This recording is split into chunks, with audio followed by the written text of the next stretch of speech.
Hello and welcome to this GCSE Science Core Biology revision video on energy and biomass. In this video we'll cover pyramids of biomass, energy transfer through an ecosystem, decay and the carbon cycle. So, pyramids of biomass show the amount of biomass as you go down the food chain. A pyramid of biomass is a more accurate indication of how much energy is passed from one trophic level to the next. Biomass is the mass of living material in each organism multiplied by the total number of organisms at that level. This makes it easier to compare the food value of a small number of large organisms with a large number of smaller organisms. Pyramids of biomass are usually a true pyramid shape in that each level is smaller than the one below it.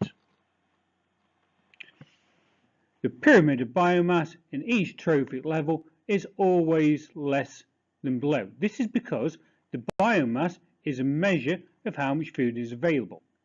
When animals eat, only a small proportion of their food is converted to new tissue, which is the food for the next trophic level. Most biomass that the animals eat is not digested or used to provide energy for staying alive. If you look at the pyramid of biomass on the right hand side, the start of the food chain, which is always a plant, is found at the bottom, and as the food chain progresses, it goes up with the specific levels.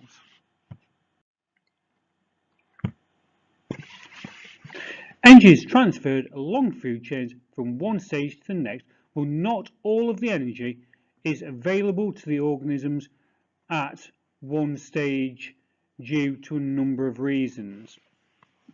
So, therefore, the amount of energy in your food chain decreases. Some of the available energy goes into growth and production of offspring. This energy becomes available to the next stage, but most of the available energy is used up in other ways. For example, in respiration, used to stay warm, in movement, in various other life processes, or is lost to the surroundings by heat. Energy is also lost through waste materials such as feces and urine.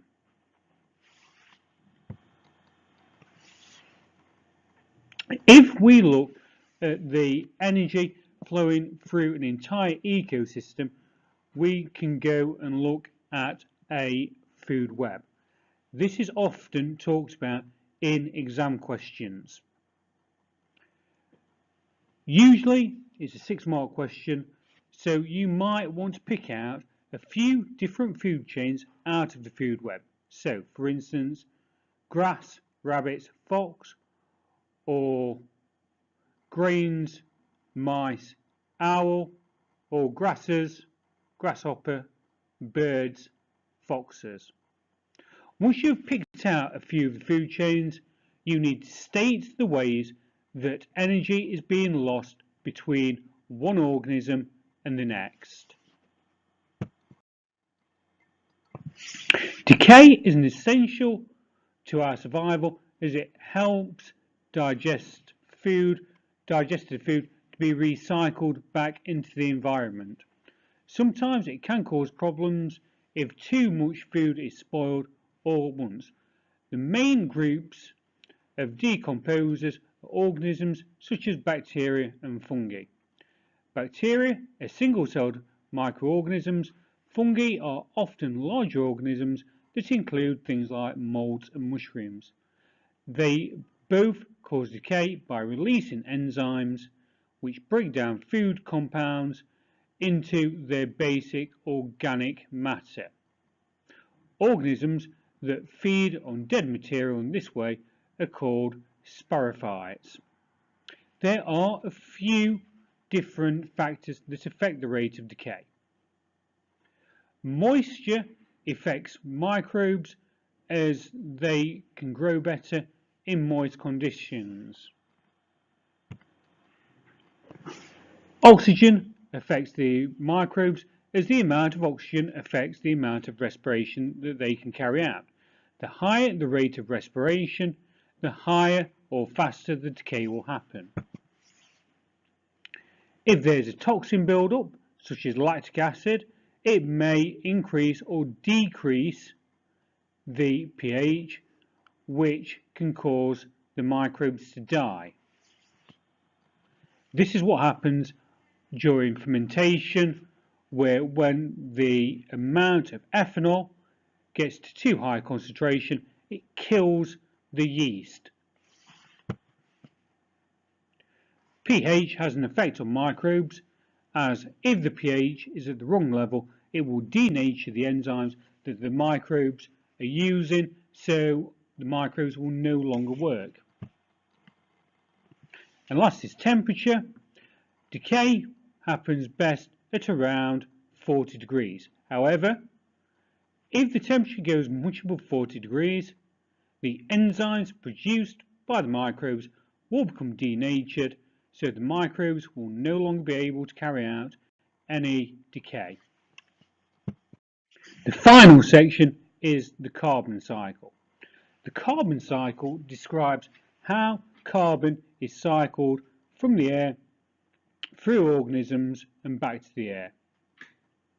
So we start off with carbon dioxide in the air. This is always absorbed by plants by photosynthesis. Those plants, as they respire, release some carbon dioxide back into the air, and if they die, they will decompose, releasing carbon dioxide back into the air. Animals may eat the plants. As they eat them, the animals respire.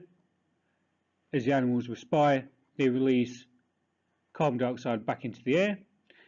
Animals will also produce feces. This feces will go and be decayed by microorganisms. As the microorganisms decay them, they will respire, which will release carbon dioxide back into the air. Plants and animals can also go and have their carbon trapped in things such as coal or oil. When these fossil fuels are burnt, carbon dioxide which is trapped in them is released back into the air. So to finish off, a few revision tips. Remember, turn off things that's going to distract you. Remember to start revising earlier than later, as your brain will be more active earlier in the day. And quality revision is a lot better than quantity. Please follow the link below for a summary sheet for this video and watch the other videos on core biology. Good luck with your exams.